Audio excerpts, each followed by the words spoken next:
O Catecismo em um ano.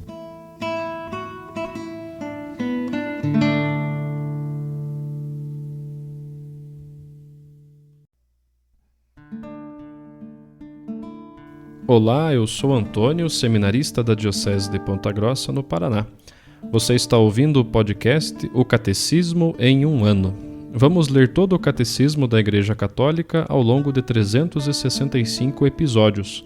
Estamos utilizando a tradução em português apresentada pela CNBB em 2013, baseada na edição típica em latim. Baixe o plano de leitura por meio de um link que você encontra na página do Instagram, @o Catecismo em um ano, ou na descrição deste podcast.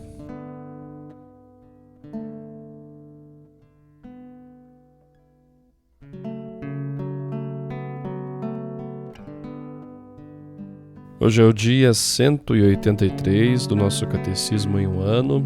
Nós vamos acompanhar a leitura do número 1434 a 1439. Nós estamos dentro dos sacramentos da cura, de modo especial o sacramento da penitência.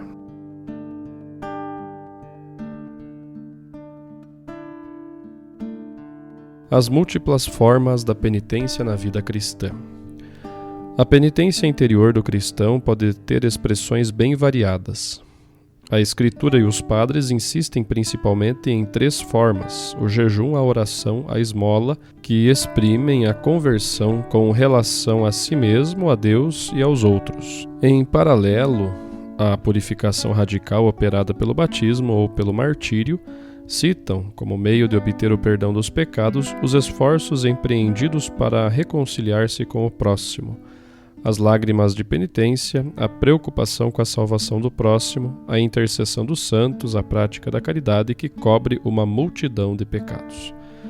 A conversão se realiza na vida cotidiana por meio de gestos de reconciliação, do cuidado com os pobres, do exercício e da defesa da justiça e do direito, pela confissão das faltas aos irmãos, pela correção fraterna, pela revisão da vida, pelo exame de consciência, pela direção espiritual, pela aceitação dos sofrimentos, pela firmeza na perseguição por causa da justiça. Tomar sua cruz cada dia, seguir a Jesus é o caminho mais seguro da penitência. Eucaristia e penitência. A conversão e a penitência cotidiana encontram sua fonte e seu alimento na Eucaristia, pois nela se torna presente o sacrifício de Cristo, que nos reconciliou com Deus. Por ela são nutridos e fortificados aqueles que vivem da vida de Cristo. Ela é o antídoto que nos liberta das nossas faltas cotidianas e nos preserva dos pecados mortais.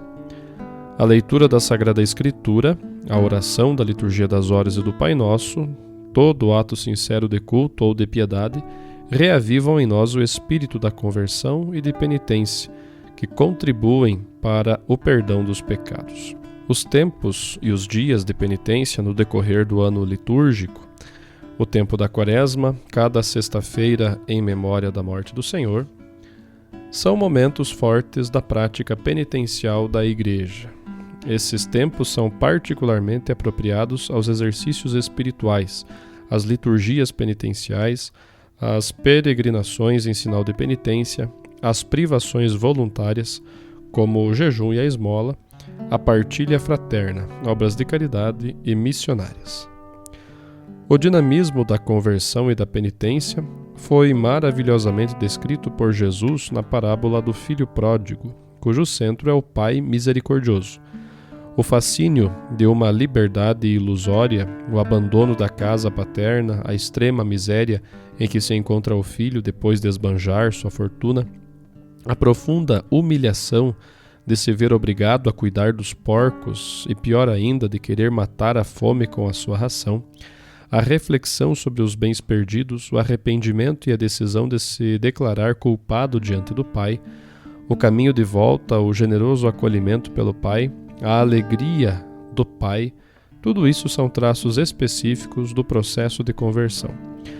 A bela túnica, o anel, o banquete da festa são símbolos desta nova vida, pura, digna, cheia de alegria, que é a vida do homem que volta a Deus e ao seio da sua família, que é a Igreja. Só o coração de Cristo, que conhece as profundezas do amor do Pai, pôde nos revelar o abismo de sua misericórdia de maneira tão simples e tão bela.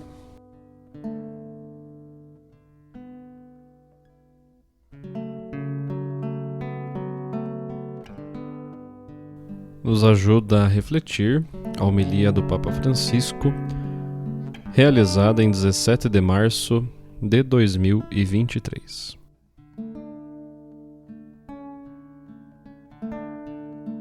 Tudo quanto para mim era ganho, isso mesmo considerei perda por causa de Cristo. Afirmação Paulo, na primeira leitura que ouvimos, a carta aos Filipenses, capítulo 3, versículo 7. E se nos perguntarmos quais são as coisas que ele deixou de considerar fundamentais na sua vida, feliz até por as perder para encontrar Cristo, apercebemo-nos de que não se trata de realidades materiais, mas de riquezas religiosas. É assim mesmo. Era um homem devoto, um homem zeloso, um fariseu fiel e observante. E, no entanto, estes hábitos religiosos que podiam constituir um mérito, uma ostentação, uma riqueza sacra, na realidade eram um impedimento para ele. E então Paulo declara: tudo perdi e considero esterco a fim de ganhar a Cristo. Tudo aquilo que lhe dera um certo prestígio, uma certa fama, deixa cair. Para mim, Cristo é mais importante. Quem se sente demasiado rico de si e de sua probidade religiosa, presume-se justo e melhor do que os outros. Quantas vezes acontece isto na paróquia? Eu sou da ação católica, eu vou ajudar o padre, eu faço o peditório, eu. Quantas vezes sucede crer que se é melhor do que os outros? Cada qual no seu coração pense se já alguma vez lhe aconteceu isto. Quem assim procede, contenta-se em salvar as aparências, considera-se satisfeito, mas assim não pode dar lugar a Deus, porque não sente necessidade dele. E tantas vezes os católicos impecáveis, aqueles que se sentem justos, porque vão à paróquia, porque vão à missa no domingo e gabam-se de ser justos. Não, eu não preciso de nada. O Senhor salvou-me. Que sucedeu? Que ocupou o lugar de Deus com o próprio eu, e então, ainda que recite orações e realize atos de piedade, verdadeiramente não dialoga com o Senhor. São monólogos que faz, não há diálogo, nem oração. Por isso a Escritura recorda que apenas a oração do humilde chegará às nuvens. Conferir o livro da Sirácida, 35, versículo 17. Porque só quem é pobre em espírito, quem se sente necessitado de salvação e mendicante da graça, se apresenta diante de Deus sem exibir méritos, sem pretensões ou presunções. Não tem nada e por isso encontra tudo porque encontra o Senhor. Jesus dá-nos este ensinamento na parábola que ouvimos, contida no Evangelho de Lucas, capítulo 18, versículos 9 ao 14. É o caso de dois homens, um fariseu e um publicano. Ambos vão ao templo para rezar, mas só um chega ao coração de Deus. Mais do que os gestos que fazem, fala a sua postura física. O Evangelho diz que o fariseu rezava de pé, com fronte altiva, enquanto o publicano, mantendo-se à distância, nem sequer ousava levantar os olhos ao céu, por vergonha. Reflitamos por momentos sobre estas duas posturas. O fariseu está de pé, está seguro de si, aprumado e triunfante como alguém que deve ser admirado pela sua probidade como um modelo. Nesta atitude reza a Deus, mas na realidade celebra-se a si mesmo. Eu frequento o templo, eu observo os preceitos, eu dou esmolas. Formalmente, a sua oração é impecável. Exteriormente, vê-se um homem piedoso e devoto, mas em vez de se abrir a Deus, levando-lhe a verdade do coração, esconde hipocritamente as suas fraquezas. E quantas vezes fazemos a maquilhagem à nossa vida? Este fariseu não espera a salvação do Senhor como um dom, mas pretende-a, quase como um prêmio pelos seus méritos. Fiz os deveres, agora dá-me o prêmio. Este homem avança sem hesitação até o altar de Deus, com a fronte altiva, para ocupar o seu lugar na primeira fila, mas acaba por ir longe demais e coloca-se à frente de Deus. Ao contrário, o outro, o publicano, mantém-se à distância, não procura abrir caminho, fica ao fundo. Mas é precisamente esta distância, expressão do seu ser de pecador face à santidade de Deus, que lhe permite experimentar o abraço bendito e misericordioso do Pai. Deus pode alcançá-lo, precisamente porque aquele homem lhe deixou espaço, permanecendo à distância. Não fala de si próprio, fala a pedir perdão, fala com o olhar em Deus. Ó, como isto é verdade também nas nossas relações familiares, sociais e eclesiais. Há verdadeiro diálogo quando sabemos preservar um espaço entre nós e os outros, um espaço salutar que permite a cada um respirar sem ser absorvido ou aniquilado. Então aquele diálogo, aquele encontro pode encurtar a distância e criar proximidade. É assim que sucede também na vida daquele publicano. Detendo-se ao fundo do templo, reconhece-se verdadeiramente como é, pecador diante de Deus, distante, e assim permite que Deus se aproxime dele.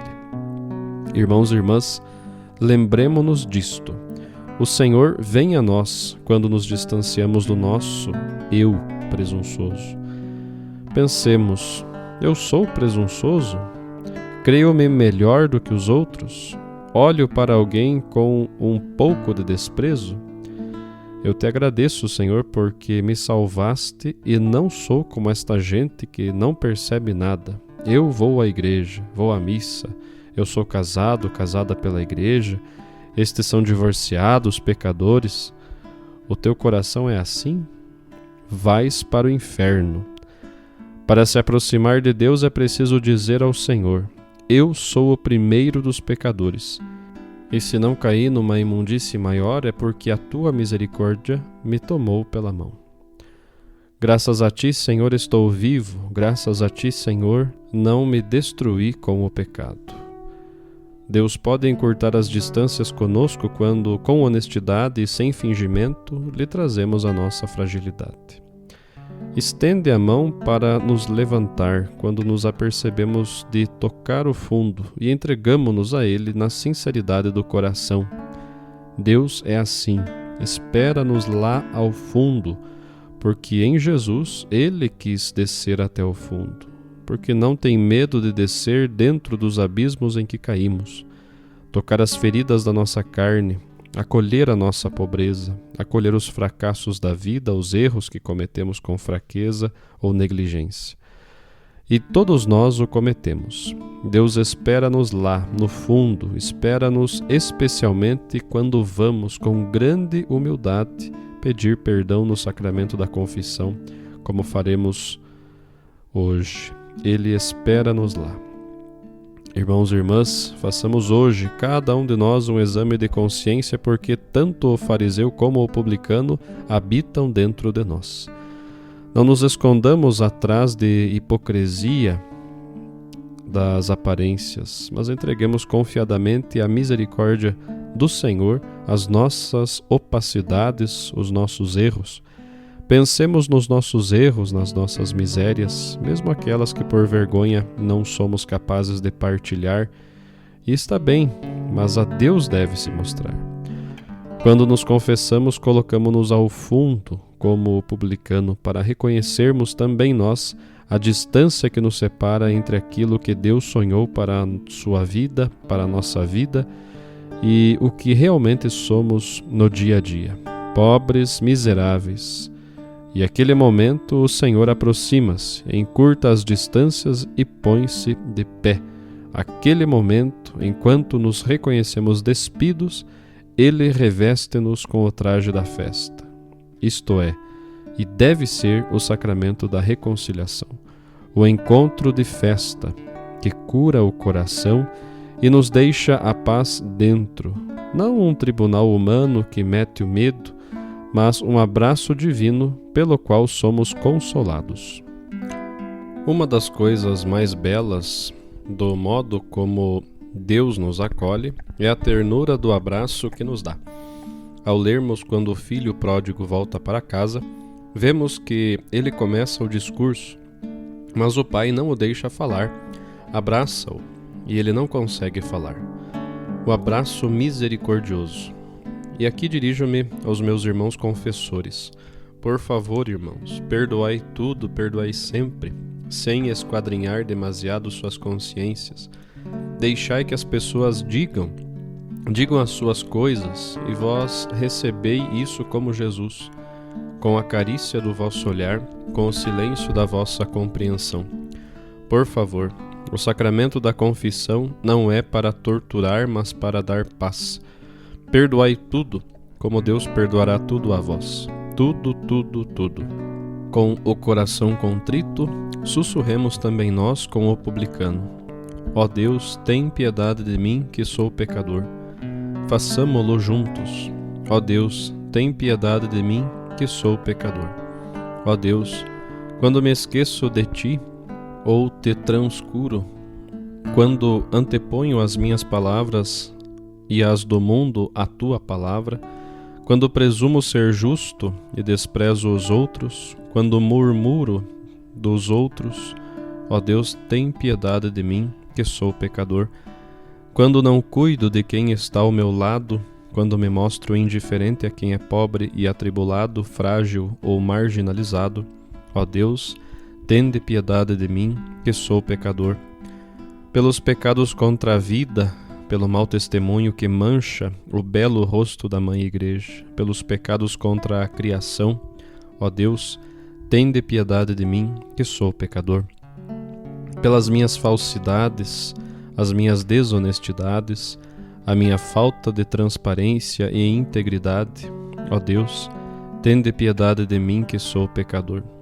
Pelos meus pecados ocultos, aqueles que ninguém conhece, pelo mal que, mesmo sem me dar conta, fiz aos outros, pelo bem que poderia ter feito e não fiz, ó Deus, tende piedade de mim, que sou pecador.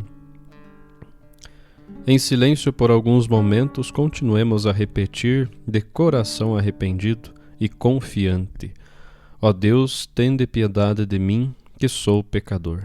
Em silêncio, cada um repita no seu coração: ó Deus, tem piedade de mim, que sou pecador. E neste ato de arrependimento e confiança, abrir-nos-emos à alegria do dom maior, a misericórdia de Deus.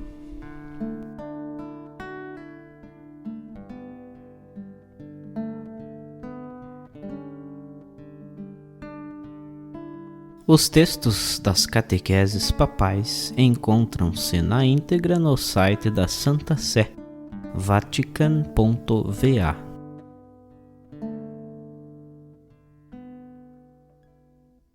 Você acaba de ouvir mais um episódio do podcast O Catecismo em um Ano.